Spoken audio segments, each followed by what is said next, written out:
วงหัวพันทำร้ายเบียร์เบเบโกลักลอบนำเข้าบ่ถูกต้อง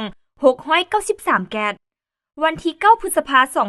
2025แผนกอุตสาหกรรมและการค้าแขวงหัวพันจัดพิธีทำลายสินค้านำเข้าโดยบ่ถูกต้องหรือสินค้าเกิดห้ามสินค้าบ่มีใบอนุญาตนำเข้าและบ่มีใบยั่งยืนอย.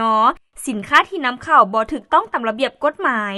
มีทานพรสุขอินทวงศ์รองเจ้าแขวงหัวพันผู้ชี้นำเวียกงานเศรษฐกิจขั้นแขวงและมีหัวหน้าแผนกห้องแผนกและภาคส่วนที่เกี่ยวข้องของแขวงเข้าร่วม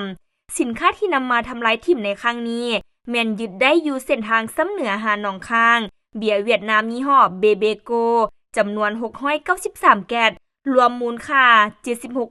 76,230,000 กีบบ่มีใบอนุญาตโดยปฏิบัติตามข้อตกลงว่าด้วยการอนุญาตยึดสินค้าประเภทเบียร์เวียดนามยี่ห้อเบเบโก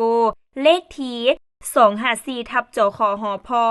ลงวันที่19กุมภาพันธ์2025ฉะนั้นเจ้าหน้าที่กวดการค้าพร้อมด้วยภาคส่วนที่เกี่ยวข้องจึงได้ทำลายสินค้าดังกล่าวโดยการใช้รถเหยียบ